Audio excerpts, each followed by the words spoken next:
ഇത് അവസാനത്തെ താക്കീതാണ്.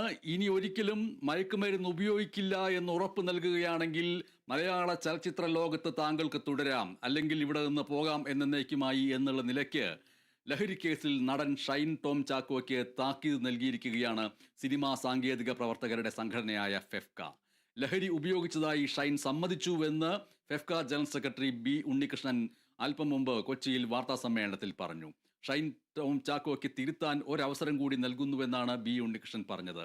അങ്ങനെ ഞങ്ങൾ പറഞ്ഞു എന്നതിന്റെ പേരിൽ അത് ദൗർബല്യമായി കാണരുത് എന്ന് ഷൈനെ അറിയിച്ചിട്ടുണ്ട് എന്നും ഫെഫ്ക ഭാരവാഹികൾ പറഞ്ഞു. ആവർത്തിച്ചാൽ കർശന നടപടിയെടുക്കുമെന്നും FEFKA general secretary B Unnikrishnan വ്യക്തമാക്കി. ഞങ്ങൾ ഷൈൻ ടോം ചാക്കോയായിട്ട് സംസാരിച്ചു. അത് അദ്ദേഹത്തിന്റെ സംഘടനയായ അമ്മയെ അറിയിച്ചതിന് ശേഷമാണ് ഞങ്ങൾ ചെയ്തിരിക്കുന്നത്. ആ സംഘടനാ മര്യാദ ഞങ്ങൾ കാണിച്ചിട്ടുണ്ട്. ഞങ്ങൾ കൃത്യമായിട്ട് അദ്ദേഹത്തെ അറിയിച്ചിട്ടുണ്ട്. അദ്ദേഹം വളരെ പ്രൊഫഷണൽ ആയിട്ടുള്ള അസിസ്റ്റൻസ് തേടേണ്ടതുണ്ട്. അദ്ദേഹത്തിന് ഈ ശീലത്തിൽ നിന്ന് വെളിയിൽ വരാൻ അദ്ദേഹം അത് ഉപയോഗിക്കുന്നുണ്ട് എന്നുള്ളത് ഞങ്ങളോടും സമ്മതിച്ചിട്ടുണ്ട്.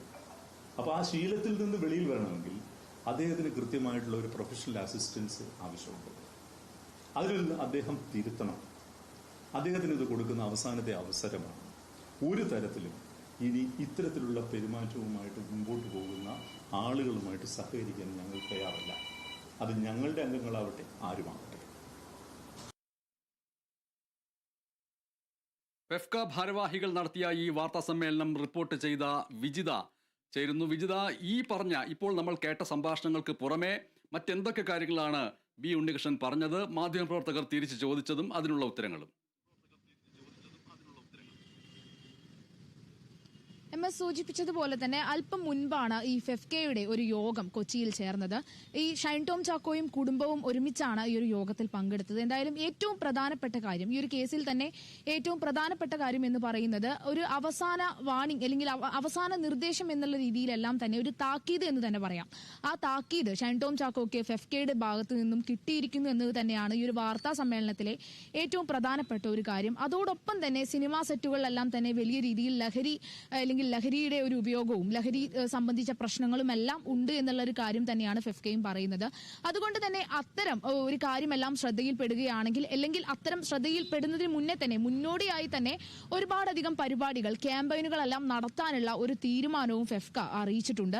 അതിന്റെ ഭാഗമായിട്ട് ഇപ്പോൾ നടക്കുന്ന സിനിമാ സെറ്റുകളിലെല്ലാം തന്നെ കേരവാൻ അടക്കമുള്ള സിനിമാ സെറ്റുകളുമായി ബന്ധപ്പെട്ട് കിടക്കുന്ന കേരവാൻ അടക്കമുള്ള സ്ഥലങ്ങളിലെല്ലാം തന്നെ കർശന പരിശോധന നടത്തും എന്നുള്ള കാര്യവും ഈ പറയുന്ന ഫെഫ്ക തന്നെ അറിയിച്ചിട്ടുണ്ട്. അതൊക്കെ തന്നെയാണ് ഈ ഒരു സിനിമയുമായി ബന്ധപ്പെട്ട് അല്ലെങ്കിൽ ലഹരി കേസുമായി ബന്ധപ്പെട്ട് പറഞ്ഞ ഏറ്റവും പ്രധാനപ്പെട്ട കാര്യം. അതോടൊപ്പം തന്നെ കഴിഞ്ഞ ദിവസം അമ്മയുടെ ഭാരവാഹികളുമായി സംസാരിച്ചിരുന്നു. ഏറ്റവും പ്രധാനപ്പെട്ടതായി പറയുന്നത് മോഹൻലാലും ജയൻ ചേർത്തലയും അതുപോലെ തന്നെ ഈ ഒരു അമ്മ തന്നെ നിയോഗിച്ച ഒരു അഡ്ഹോക് കമ്മിറ്റിയുണ്ട്. വിനു മോഹനും സരയും ഒക്കെ ഉൾപ്പെട്ട ഒരു അഡ്ഹോക് കമ്മിറ്റിയുണ്ട്. ഒരു 3 അംഗ സമിതിയെ ഒരു കേസുമായി അന്വേഷിക്കാനായി നിർദ്ദേശമെല്ലാം അല്ലെങ്കിൽ അങ്ങനെ ഒരു കമ്മിറ്റിയെല്ലാം നിയോഗിച്ചിരുന്നു.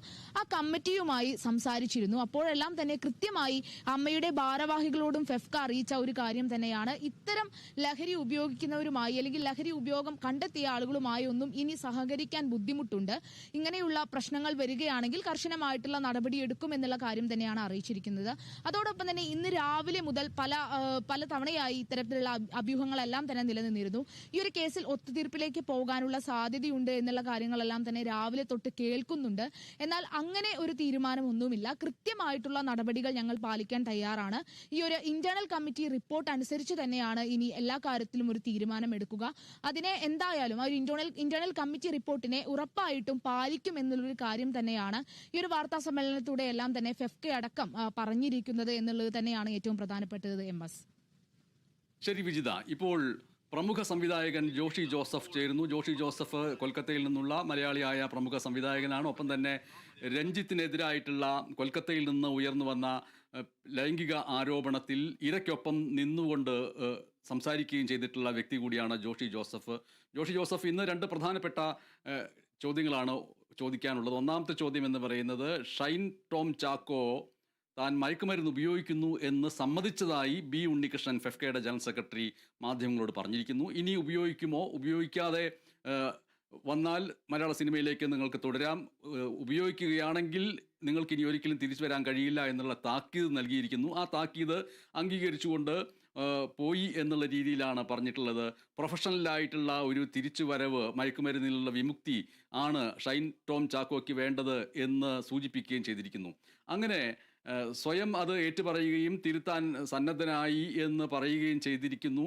അങ്ങനെ ഒരു താക്കീത് ഞങ്ങൾ നൽകി എന്ന് ഇവർ പറഞ്ഞതിനെ ഈ വാർത്തയെ ഏത് രീതിയിലാണ് കാണുന്നത്? അതൊരു നല്ല വാർത്തയായിട്ടാണ് ഞാൻ കാണുന്നത്. കാരണം മാധ്യമങ്ങളിൽ നമ്മളൊരു ഒരു ന്യൂസ് കണ്ടിന്യൂസ് ആയിട്ട് അത് ഫോളോ ചെയ്ത് അതിനെ മനസ്സുകളിൽ പെരുപ്പിച്ച് നിർത്തി അതിനൊരു ക്ലൈമാക്സ് ഇല്ലാതെ പോകും പോലെ ഒരു നിരാശയും ഞാൻ കാണുന്നുണ്ട് മാധ്യമങ്ങളിൽ. പക്ഷേ അത് അത് കാര്യമാക്കാനില്ല. അത് അങ്ങനെ നമ്മളൊരു ടെമ്പോ ക്രിയേറ്റ് ചെയ്തതിന്റെ പുറകിൽ ഒരാളെ ക്രൂശിച്ച് കൊല്ലുക എന്നതിൽ അർത്ഥമില്ലല്ലോ. അദ്ദേഹം സമ്മതിച്ചിരിക്കുന്നു, ഞാൻ ഇതിനൊരു അടിമയാണ് എന്ന് സമ്മതിച്ചിരിക്കുന്നു എന്നത് തന്നെ ഒരു വലിയ കാര്യമാണ്.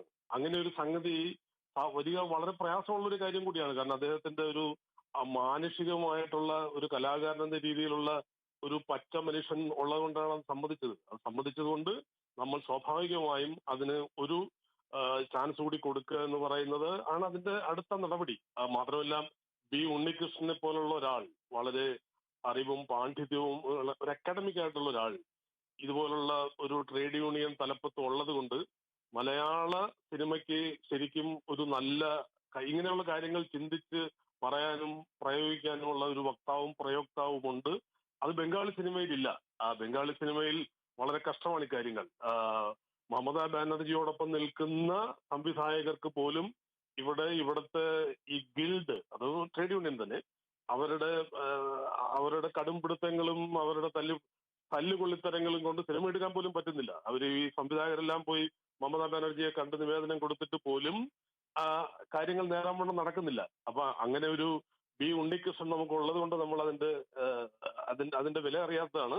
ഈ രഞ്ജിത്തിന്റെ കാര്യത്തിൽ ശരിക്കും ശ്രീലേഖ മിത്ര അത് ഹേമ കമ്മിറ്റി റിപ്പോർട്ട് വന്നതിനെ തുടർന്നുണ്ടായ ഒരു സാമൂഹ്യ അന്തരീക്ഷം, ഒരു സാമൂഹ്യ മർദ്ദത്തെ തുടർന്നിട്ടാണ് അവര് അത് തുറന്നു പറഞ്ഞത്. ആ തുറന്നു പറഞ്ഞ സമയത്ത് പോലും അവര് ഒരു ക്ഷമ പറഞ്ഞാൽ തീരുന്നതേ ഉള്ളൂ എന്ന് പറഞ്ഞു. അത് ഞാൻ തന്നെ നേരിട്ട് ഉണ്ണികൃഷ്ണനോട് പറഞ്ഞിട്ടുണ്ട്, ഒരു ക്ഷമ പറഞ്ഞാൽ തീരുന്നതേ ഉള്ളൂ എന്ന്. പക്ഷേ രഞ്ജിത്തിന് ഇപ്പോൾ ഷൈൻ ടോം ചാക്കോ കാണിച്ച ആ ഒരു ആർജവത്വം ഇല്ലാതെ പോയി. അതുകൊണ്ട് ഞാൻ ഷൈൻ ടോം ചാക്കോയെയും അഭിനന്ദിക്കുന്നു. ഇക്കാര്യത്തിൽ ഫെഫ്ക എടുത്ത നിലപാടും വളരെ പോസിറ്റീവാണെന്ന് കരുതുന്നു.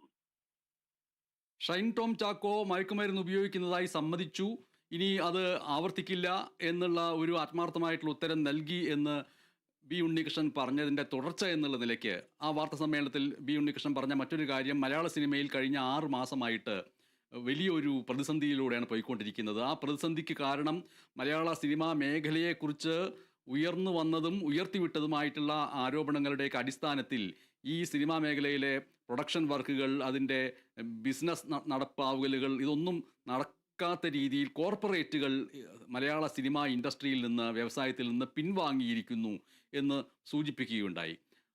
അങ്ങനെ പിൻവാങ്ങുന്നതിന് കാരണം ഊഹാപോഹങ്ങൾ ഒക്കെയാണ്, ഈ സൃഷ്ടിച്ചുവിട്ട കാര്യങ്ങളാണ് എന്ന് പറയുന്നതിലൂടെ ലക്ഷ്യമാക്കുന്നത് ആരെയായിരിക്കാം? ലക്ഷ്യമാക്കുന്നത് ആരെയാണ് എന്ന് എനിക്ക് ഉറപ്പില്ല. പക്ഷെ സ്വാഭാവികമായും ഈ കഴിഞ്ഞ 6 മാസത്തിനുള്ളിൽ ഈ കോർപ്പറേറ്റ് ഹൗസുകളാണല്ലോ കണ്ടിന്യൂസ് ആയിട്ട് സിനിമ ചെയ്യുന്നത്. മറ്റൊരാൾ, ഒരു പ്രൊഡ്യൂസർ വരുന്നു, സിനിമ ചെയ്യുന്നു, അത് പൊളിഞ്ഞാൽ അടുത്ത സിനിമ ചെയ്യുന്നില്ല. അങ്ങനെ നൈരന്തര്യം ഒരു പ്രൊഡ്യൂസർക്ക് ഉണ്ടാകാൻ സാധ്യത ഇപ്പോഴും കുറവാണ്. അത് കോർപ്പറേറ്റ് ഹൗസുകൾക്കാണുള്ളത്. അപ്പൊ കോർപ്പറേറ്റ് ഹൗസുകൾ വളരെ, ഇതിനെ ഒരു ഇൻഡസ്ട്രി എന്ന് വിളിക്കാൻ നിവൃത്തിയില്ല എങ്കിലും നമ്മൾ അതിന് ഇൻഡസ്ട്രി എന്ന് തന്നെയാണ് വിളിക്കുന്നത്. അപ്പൊ അതൊരു ഇൻഡസ്ട്രിയൽ അറ്റ്മോസ്ഫിയർ ഉള്ള, നോക്കുകൂലി ഇല്ലാത്ത ഒരിടത്തേക്ക് ആളുകൾ പോകും പോലെ തന്നെ ഒരു ഇൻഡസ്ട്രിയൽ അറ്റ്മോസ്ഫിയർ ഉള്ള പോസിറ്റീവായിട്ടിടത്തേക്ക് മലയാള സിനിമയിലേക്ക് വന്നിരുന്നു. ആ സമയത്താണ് ഈ ഹേമ കമ്മിറ്റി റിപ്പോർട്ട് വെടിപൊട്ടിച്ചത്, ബോംബ് പൊട്ടിയത്. അതിനെ തുടർന്നിട്ടാണ് ശ്രീലേഖ മിത്രയുടേതാണ് ആദ്യമായിട്ടുണ്ടായിരുന്ന ഒരു പരാതി. പിന്നെ ഞാൻ അതിനെ കൊറോബറേറ്റ് ചെയ്യുന്നു, ഒരു SIT ഉണ്ടാകുന്നു. ഇപ്പോൾ രഞ്ജിത്ത് ഞാൻ ആണ് ഇതിന്റെ പുറകിലുള്ള ഗൂഢാലോചന എന്നാണ് രഞ്ജിത്ത് കോടതിയിൽ കൊടുത്തിരിക്കുന്ന കേസ്. അതൊരു ഗൂഢാലോചനയായി മാറ്റാനായിട്ട് ജോഷി ജോസഫും ചങ്ങാതികളും കൂടി ഉണ്ടാക്കിയ ഗൂഢാലോചനയാണ് എന്ന് പറയുന്നതിനകത്തുള്ള ഉപരിപ്ലവത്വം തന്നെയാണ് ഈ കഴിഞ്ഞ 6 മാസത്തിനിടെ ഉണ്ടായ ചില സാമാന്യവൽക്കരണങ്ങൾ കൊണ്ട് ഇൻഡസ്ട്രി ബാധിച്ചു എന്ന് പറയുന്നതിനകത്തും ഞാൻ കാണുന്ന ഒരു കണക്ഷൻ. അങ്ങനെയല്ലല്ലോ. അതിനു മുമ്പ് ഉണ്ടായിരുന്ന കാര്യങ്ങൾ കഴിഞ്ഞ 6 മാസത്തിനുള്ളിൽ പൊതുജന മധ്യത്തിൽ ചർച്ച ചെയ്യപ്പെട്ടു. അങ്ങനെയാണ് ഒരു പാരിപ്രേക്ഷ്യം മാറുന്നത്. മലയാള സിനിമ വളരെ മറ്റ് സിനിമകളെ അപേക്ഷിച്ച് നോക്കുമ്പോൾ വളരെ മുൻപന്തിയിൽ, ഇപ്പോൾ വളരെ കണ്ടന്റ് വൈസ്, അതായത് സിനിമയുടെ നിലവാരത്തിൽ ഇന്ത്യൻ സിനിമ, ബംഗാളിയുടെ അടക്കം ഇപ്പോഴും ഉറ്റുനോക്കുന്ന ഒരു മേഖലയാണ്. അപ്പോ അതിൽ ഉണ്ടായ പുകമറ എന്ന് പറയുന്ന കഞ്ചാവിന്റെ പുകയാണോ എന്ത് പുകയാണെന്ന് എനിക്ക് ഇവിടെ പുകമറ സൃഷ്ടിച്ചു എന്ന് പറയുന്നത് ശരിയല്ലല്ലോ. ഈ പുകമറ ഉണ്ടാകുന്നതിന്റെ അതിന്റെ താഴെയുള്ള യാഥാർത്ഥ്യതയല്ലേ ഉണ്ണികൃഷ്ണൻ ഇത്രയും ഇത്രയും നല്ല ബുദ്ധിയും നല്ല വിശകലന ശക്തിയുമുള്ള ഉണ്ണികൃഷ്ണൻ അതിനെ ഇങ്ങനെ ചുരുക്കുന്നത് ശരിയല്ല. അതിനെയല്ലേ അഭിമുഖീകരിക്കേണ്ടത് നമ്മൾ. അല്ലാതെ അത് പുറത്ത് ഷൂട്ടിംഗ് ദ മെസ്സഞ്ചർ എന്ന് പറയുന്ന പോലെ അക്കാര്യത്തെക്കുറിച്ച് പറഞ്ഞതല്ലല്ലോ. ആ കാര്യമല്ലേ പ്രശ്നം. അത് അഭിമുഖീകരിക്കുന്നതിന് പകരം നമ്മളിങ്ങനെ ഒരു പൊതുധാരണ ഉണ്ടാക്കിയിട്ടുണ്ട്. ആ ധാരണ ഉണ്ടാക്കുന്നതിൽ മാധ്യമങ്ങൾ ഞങ്ങളോടൊപ്പം നിന്നില്ല എന്ന മട്ടിൽ പറയുന്നതിനകത്ത് ഒരു സത്യമില്ലായ്മയുണ്ട്.